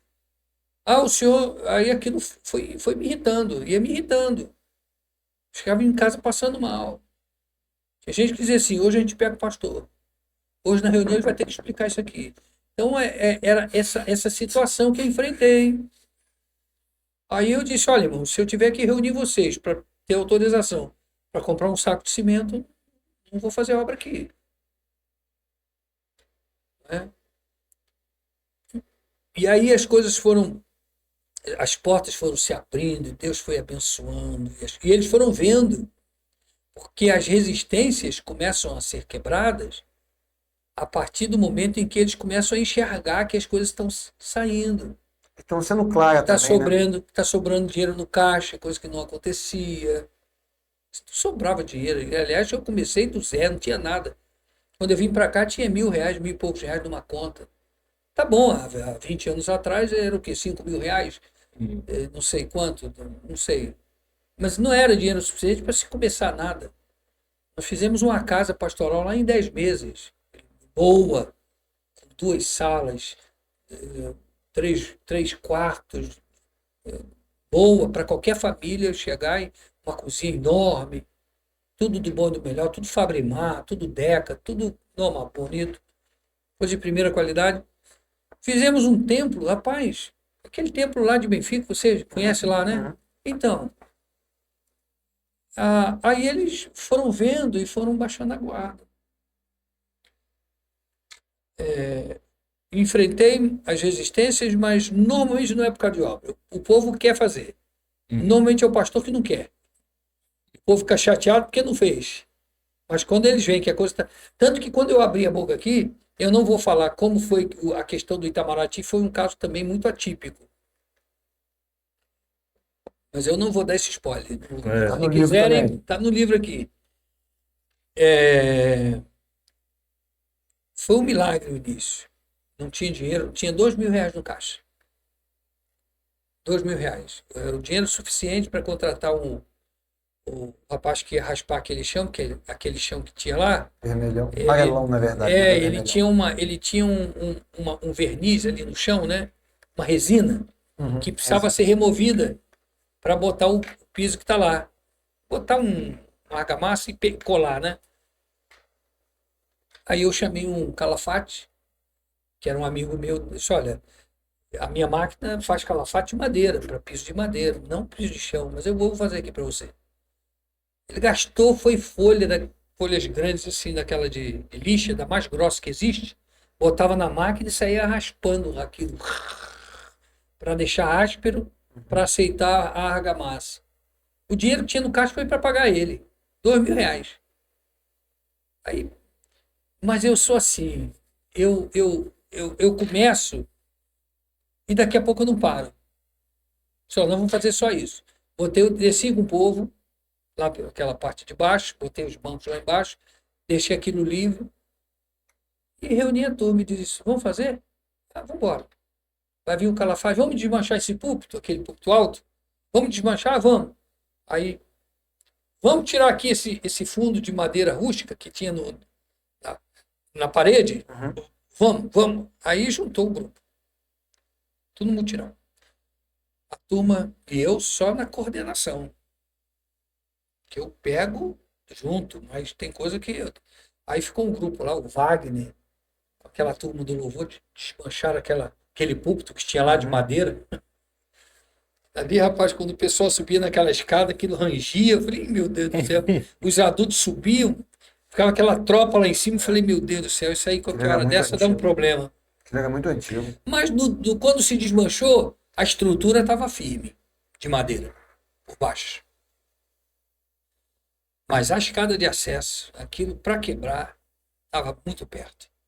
Aí eles desmancharam num dia, o camarada do Calafate resolveu num dia, em 2 dias, o outro tirou, aí eu disse, vamos comprar o piso? Vamos. Aí foi no crédito, aqui na Certa. O Gustavo é gente boa pra caramba, né? O dono da Certa, gente fina. Aí o Gustavo, vê lá o que tu faz. Ele fez cara, sabe quanto estava o preço do metro quadrado? R$ 79 o metro daquele piso de porcelanato. 79. Aí eu consegui com pisos Eliane na fábrica por 29. O mesmo piso. Aí eu voltei lá no Gustavo e falei, Gustavo, é o seguinte, olha só. Tá 79 aqui. Vou comprar lá na Eliane, são 300 metros. Pô, me faz aí, Eliane. No dinheiro. Eu falei, olha, 3 vezes. Tá bom, vende para ele. Venderam por 29. E fomos tocando o barco. Mas Deus era tão bom que Deus é fiel, né? Aí o irmão disse assim, pastor, uma irmã, pastor, quanto é que é aqui? Falei, irmã, foram 3 parcelas de 4.000. Deixa que uma dessa eu pago. Vamos fazer o rebaixo do púlpito de gesso, iluminar, vamos. Não tinha dinheiro. Vamos tocar o barco. Chamei o gesseiro, que é parceirão, e disse, cara, tu me ajuda nisso? Ah, como se eu puder, pastor. Aí o irmão disse, pastor, quanto ficou? Foi R$ 1.900, só o gesso. Deixa que eu pago. E assim foi. Deus vai levantando. Rapaz, nós fizemos aquilo tudo lá, rapaz. As poltronas. R$ 50.000 foram as poltronas. São as mesmas da... Botei lá. Em 1 mês e meio, menos de 2 meses, tudo que você está vendo lá foi feito nesse período. E Deus foi confirmando. Quer dizer, o povo quer ver. Não há resistência quando você está fazendo obra. E outra coisa, não fiquei com dívida, não. Outro bispo o que saiu da igreja, o bispo Calec, perguntou no dia da inauguração, o outro pastor que vier para o teu lugar aqui, vai ficar com quanto de dívida? Eu falei, não tem dívida aqui não. Está tudo pago. A única coisa que tinha a pagar eram as poltronas, que eram 10 parcelas de 5.000, que a gente, justamente quando entrou a pandemia. Eu fiquei realmente preocupado. Eu disse, meu Deus, como é que eu vou pagar isso aqui? Se a igreja não pode reunir mais o povo, continuou dizimando, depositando na conta da igreja, não prejudicou em nada. Quando você toma iniciativa de começar alguma coisa, rapaz, o povo vai atrás, o povo faz. Deus honra também, né? Honra, Deus honra. Pastor, lá atrás o senhor comentou que conheceu a Raquel na faculdade, que ela fez teologia também. Ela fez, mas Ela é formada? ela é formada, teóloga? é formada, fez teologia, ela fez o bacharel também. Então, eu costumo dizer com ela o seguinte, que na época ela fez, mas ela não terminou naquele período, porque nós casamos e ela depois não voltou para terminar, né? Demorou anos para pegar o certificado. Aí eu dizia, minha filha, você entrou para o seminário só para me conhecer, mais nada, entendeu? Então eu fico mexendo com ela, eu digo isso. Mas é uma mulher de Deus, rapaz, e se não fosse ela, o ministério do homem, rapaz, se ele não tiver uma mulher do lado dele, que de fato seja aquela que Deus separou para ele está dentro d'água. Ele está perdido. Eu ouvi uma ilustração de um pregador, disse assim, o homem pode chegar com a carreta na sala, descarregar uma carreta. A mulher com uma colherzinha pequenininha desfaz aquilo tudo. Olha. Se o camarada for bom, mas não tiver uma mulher que o ajude, vai se aproveitar muito pouco. Se o cara não for tão bom, mas tiver uma mulher sábia, ele ainda vai um pouco mais longe. Ela consegue extrair o melhor. E a Raquel era aquilo mesmo que precisava, né? Eu precisava. Foi Deus. Eu namorei muito até casar. Namorei muita gente, mas sempre na intenção de querer achar a pessoa certa. Quando eu via que não era, eu saía fora. Se não era, eu terminava, não levava aquilo adiante. Né? Mas Deus foi confirmando a questão dela. Não vou dar esse spoiler também, quem quiser saber desses detalhes, porque foi um milagre a questão do casamento. Aí vai ter que ver. Eu lembro, né? Foi um milagre. A confirmação de que era ela, a pessoa, tá ali registrado. Mas muito bom, muito interessante. Mas foi um milagre mesmo. Glória a Deus. E aí, tanto é que já tem quantos anos lá? Tem 5 anos já. Só de casamento. Né? E os filhos seguiram? Algum tem interesse, pastor? Eu não vou dizer que essa é uma frustração minha, porque eu acho que é do desejo de todo pastor ter um filho no ministério pastoral, né? Mas eu nunca os obriguei a nada. Nunca disse assim, vai para o seminário que eu estou lá dentro, eu vou te ajudar, Nunca fiz isso. Nem faço. Se eles tiverem que ir para seminário, eles com Deus. Eles e Deus.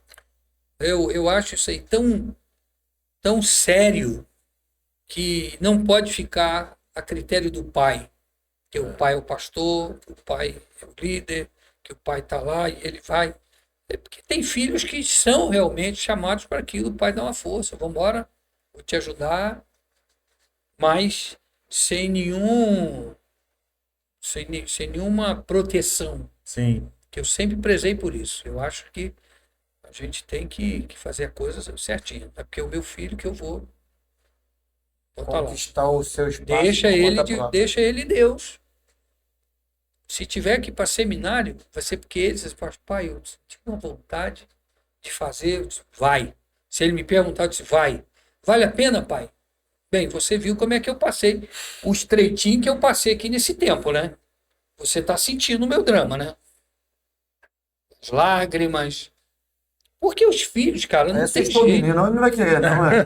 Se Mas for aí falar não. assim, não, porque isso Mas não é minha vida, não. Mas se é Deus que chama, como foi dito, né? Se é- Escolhido não tem escolha. se é Deus que chama, meu irmão, o cara não tem conversa, ele vai. Né? Mas não adianta, os filhos participam do sofrimento dos pais, da família pastoral. Não tem jeito. Porque tem coisas que não adianta, ele vai ver dentro de casa. Ele vai ver. Né? Ele vai vendo que na igreja é tudo perfeito. Em casa, às vezes, você comenta sem querer uma coisa, não segredos. Tem coisas de presbitério que a esposa não sabe. E nem eu digo. Tem coisas que eu não falo. Tem segredo de gabinete que eu não. É aquela questão do padre do confessionário, ele ele está vedado a falar, pode ser até para a polícia, para quem quer que seja, o que o outro falou na confissão lá. Sim. Ele não pode desonrar a palavra dele. O pastor é a mesma coisa. Tem coisa que te contam no gabinete, que aliás eu nem faço gabinete, né? Eu particularmente não gosto. Quer conversar comigo? Marca, a gente chega um pouquinho na igreja, a gente troca uma ideia lá, tá o secretário lá, tá a igreja lá, o povo lá, tá lá. Não gosto de fazer isso. Não gosto. Eu particularmente não gosto de fazer gabinete. O pastor tem que marcar um gabinete. Eu falei, não, marca um pouquinho mais cedo, a gente troca uma ideia. Mas quando a gente troca essa ideia, tem coisa que ele diz. O bispo Ronaldo, por exemplo, me contava coisas e ele dizia, só entre eu e você. Nem minha esposa sabe. Falo. Então eu guardo aquilo comigo. Entendeu? Mas tem outras coisas que o próprio filho vê dentro das igrejas, os conflitos, Sim. as perseguições, as coisas assim que ele nota. Não são mais crianças, eles estão vendo. Entendeu? Se tiverem que ir para o ministério pastoral, é por conta deles, é eles e Deus. Mas sabendo da realidade. Sabendo né? a realidade, eles já sabem. Eles vivem, né? Não, eles vivem a realidade. Eles vivem a realidade. É. Eles sabem como é que é como a coisa é dura. Não é fácil, não. Deixar o pastor Almir comer a jujubinha, beber uma água. Enquanto isso, vocês vão falando aí. A gente vai falar um pouquinho para ele entrar falando um pouco do livro dele, né? Lembrar novamente e agradecer os nossos patrocinadores. Patrocinadores, parceiros. Patrocinadores a gente ainda não tem. Ainda.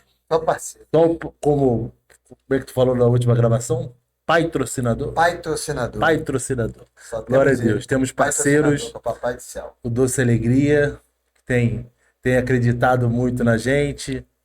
Café de pote. Vai lá no Instagram.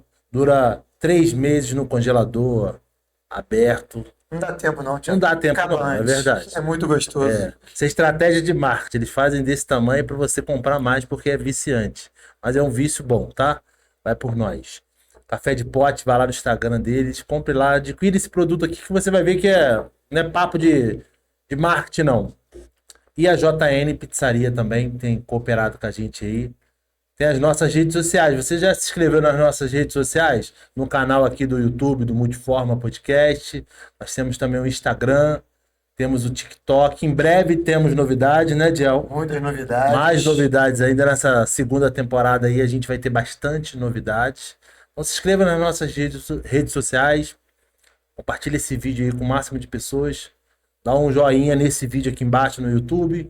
Porque isso é muito relevante para nós. Para o YouTube entende que esse vídeo é importante e envia para mais pessoas.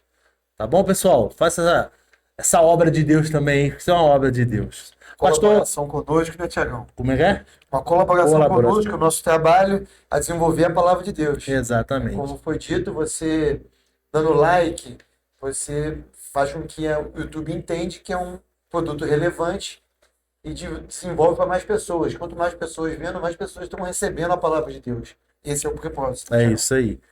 Pega um livro aí para nós ver, Diel. Eita glória, Por Tiagão. favor. Experiências de um pastor. Pastor Almir, quem comprar esse livro aqui, ele vai... O que ele vai encontrar nesse livro aqui? Fala para nós aí. Vai encontrar um pouquinho da minha história, né? Porque quando eu resolvi escrever esse livro, aliás, a ideia de escrever um livro é antiga. Uhum. Eu sempre tive vontade de escrever a minha história pessoal, né? Mas eu acho que para tudo tem um tempo, né? E o tempo, quando chegou, eu senti que era a hora de escrever e eu comecei a escrever. Eu escrevi esse livro em pouco tempo, talvez em 2 meses. Olha, Sentei em frente ao computador e comecei, as coisas foram fluindo, as ideias, as lembranças. Eu conto desde a minha infância, aonde fui criado, as circunstâncias, a separação dos meus pais, os conflitos, a mudança para a casa de minha mãe, depois a minha conversão, o meu casamento, a forma como eu fui para a igreja metodista wesleyana, que é uma coisa assim... Tem muitos pontos aqui do livro que eu particularmente considero assim não só um detalhe, mas é um detalhe interessante, né? Então, falo dos momentos por onde passei, nas igrejas que pastoreei, como eu vim para Petrópolis, como eu fui para o Itamaraty. É isso que vai encontrar. E a forma da escrita é uma forma, como eu já falei aqui com vocês, é uma forma meia poética, né? É uma história. Não é uma história assim, só para dizer o registro. Ela tem um enredo sequencial, né? Inclusive, a namorada do meu filho tem o livro, começou a ler, e eu perguntei a ela ontem, como é que você está lendo o livro? Estou lendo, estou gostando do livro. E ela disse, o livro é assim, fluido. Ela usou essa palavra, por isso que eu usei essa palavra aqui quando eu cheguei. Esse livro é meio fluido, né? Você começa a ler e não dá vontade de parar. Tem um pastor nosso, lá da nossa igreja em Paraíba do Sul, que veio de lá no dia do lançamento, no sábado passado, né? Foi o lançamento, sábado retrasado. E ele depois me mandou uma mensagem dizendo, pastor Almir, não dá vontade de parar de ler. Eu entrei pela madrugada dentro lendo o livro. Eu falei, que bom que o irmão gostou da leitura, né? Então o livro tem esse propósito, né? E eu acho que esse tipo de escrita, a forma como é escrita, ele inspira as outras pessoas, como muitos outros livros me inspiraram. Quando eu digo que eu prefiro esse tipo de linguagem, esse tipo de histórias, etc., que eu já li outros livros, por exemplo, a editora Betânia, eles lá têm livros cunhados juntamente para isso. Você vê Foge, Nick Foge, A Cruz e o Punhal, Por Esta Cruz Te Matarei, Camboja Preparados para Morrer, O Vinho Novo é Melhor. Tem um livro maravilhoso que eu também recomendo, da editora Betânia, que é Atrevi-me a chamar-lhe pai, que conta a história de uma muçulmana que se converte dentro do Paquistão, né? Então, é o mesmo estilo de escrita, da forma. É uma narrativa, né? E se a pessoa gosta desse tipo de estilo, vai gostar deste livro. Experiências de um pastor. Ô, Jean, fecha aqui no livro para nós. O Pastor Almir, onde o pessoal pode comprar esse livro aqui? Fala para nós. Como conseguir, né, comprar esse livro? Aqui atrás, olha, tem um contato pelo Zap. Ok. A gente pode botar esse contato lá nas redes sociais? Pode. E ele vai estar sendo oferecido no site do CP, que é o nosso Centro de Publicações. CP. O Qual Centro site? de Publicações. Tu lembra? Eu ainda vou disponibilizar, né? Essa semana a gente coloca também no... Essa semana foi que eu entreguei lá para a nossa casa publicadora, né? Centro de publicação, que eles ainda vai colocar. Não colocou ainda, mas quem desejar ter esse livro, a princípio, é pelo site ou me procurando na igreja do Itamaraty. Essas redes sociais é do senhor também, Facebook, Instagram e WhatsApp. Eu na verdade tenho Face, eu não sou muito ligado às redes sociais, não. Eu tenho Face e eu pouco entro. Eu tive Face, né? Eu usei muito o Face na época da pandemia, quando a gente fazia os cultos online, né? Eu usava no meu Face. Mas certamente eu vou colocar no Instagram da igreja Wesleyana do Itamaraty. Okay. Então é mais fácil encontrar fácil encontrar pelo Zap. A gente vai botar o número do WhatsApp aqui embaixo na descrição desse vídeo, ou na igreja do Itamaraty, indo direto na igreja, né? Lá, eu vou deixar. Visita lá, né, com certeza. Eu vou deixar lá do escritório algumas caixas, e quem desejar sabe que o endereço é lá, Rua Doutor João Barcelos, 160, Ponte de Ferro, Itamaraty, e o Tiago... Que não sou eu. Tiago é o secretário lá da igreja. Depois de 1h da tarde, 2h da tarde, ele está lá atendendo, né? Ele pode vender. A R$35, que é um precinho básico. Preço o livro maravilhoso. Tem 159 páginas. A história que está aqui não tem preço, né, irmão? A verdade é essa, né? Na verdade, esse podcast foi uma pincelada do livro, né, Tiagão? Exatamente. Se você quer assistir esse podcast, você vai ler o livro, você vai entender ainda mais o livro. Mas tem muito mais coisas aqui. Com certeza, não. O podcast foi só uma Só uma pinceladinha. pincelada, Foi só botar uma aguinha na boca. É, uma só aguinha com açúcar. é isso O mesmo. mel tá aqui dentro. É, Ó, Verdade. eu como pastor posso te garantir que seu pastor adoraria receber esse livro de presente. E isso é uma cantada, hein? Não, Tô sentindo não é uma só uma cantada cantada, aqui, não. meu pastor. Nem era não, mas eu tenho certeza que seu pastor adoraria receber esse livro de presente. E você, como ovelha, adoraria saber o outro lado, como funciona, né? Exatamente. Como caminha, como bate o coração de um pastor, as experiências dele, como ele lidar com essas experiências. Então é livro para pastor, para ovelha. Tenho certeza que já é uma bênção na vida de quem já leu e vai ser uma bênção na vida daqueles que irão ler também. Livro não muito grosso, fininho, ó. Quem tem o hábito de ler, em uma sentada lê, né? Sentou em uma madrugada lê. Ali, O pastor lá de Paraíba do Sul, né? leu. Em uma madrugada, ó. Pastor Amâncio. Pastor Amâncio, forte abraço, Pastor Amâncio. Então, se você já tem o hábito de ler, em uma hora você está lendo esse livro aqui, pela forma de escrita que o pastor disse, né? Mas eu ainda sugiro a pessoa sorver.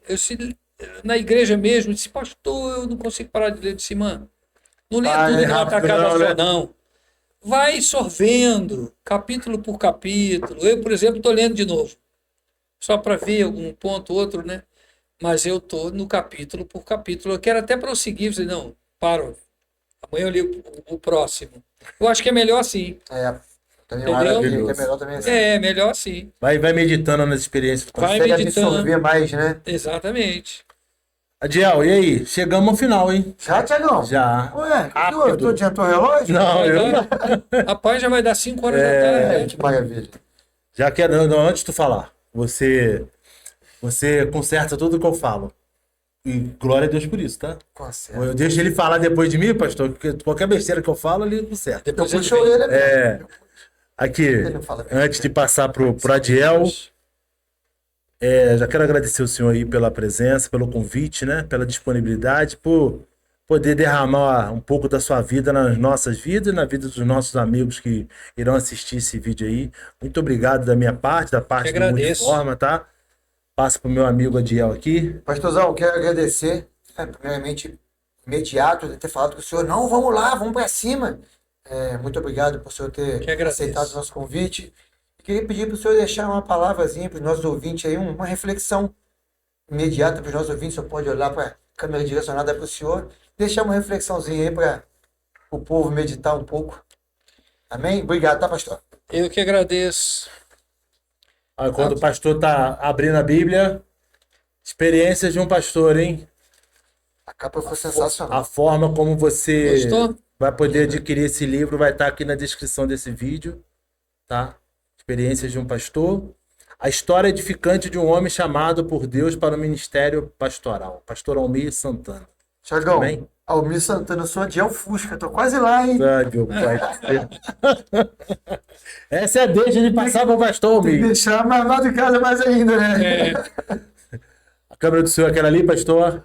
Fica à vontade. é rápido. Eu, quando vim para cá, eu imaginei que fosse ter essa oportunidade de falar um Amém. pouquinho das Escrituras, e eu vim com uma mensagem no coração, uma palavra de Deus, que eu acho assim muito pertinente para os dias atuais, que é a palavra de Jesus para a igreja de Éfeso, que diz assim: conheço as tuas obras e o teu trabalho e a tua perseverança, e que não podes suportar os maus, e que puseste à prova os que se dizem apóstolos e não são, e os achaste mentirosos. Tens perseverança, e por causa do meu nome sofreste e não desfaleceste.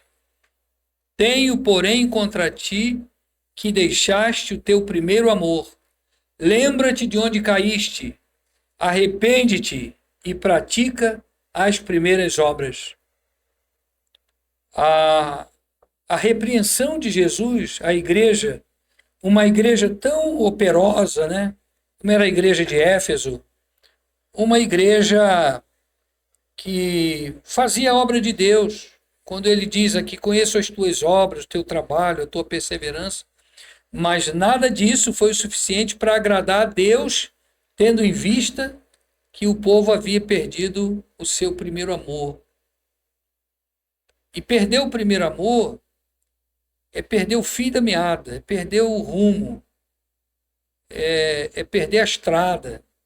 Porque o primeiro amor é aquele amor quando nós aceitamos a Cristo, que encheu o nosso coração, nós não tínhamos limites, né? Nada nos impedia de fazer a obra de Deus, nós orávamos o tempo todo, estávamos nas vigílias, estávamos servindo ao Senhor de uma forma assim tão dinâmica.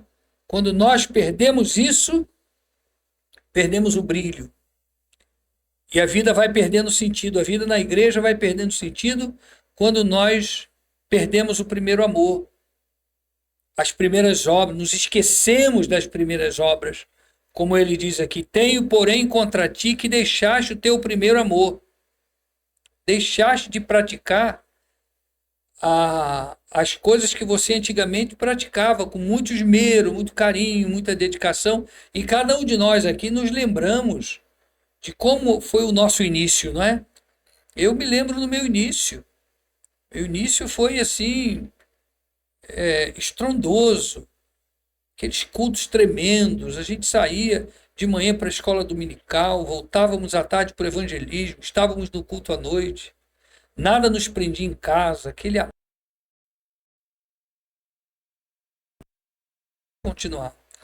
Mas se em algum momento a gente perde isso, aí a gente vai perdendo o fio da meada. E o Senhor diz aqui, olha, lembra-te de onde caíste e arrepende-te. Ou seja, ainda há chance.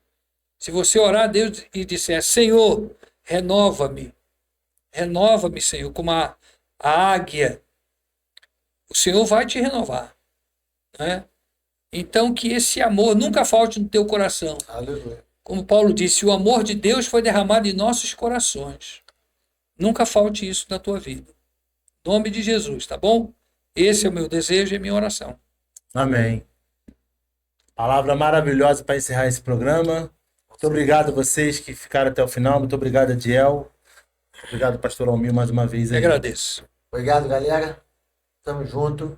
Vamos para a próxima, em nome de Jesus. Forte abraço. Beijo Valeu, grande. Hein? povo. Tchau, tchau. Amém.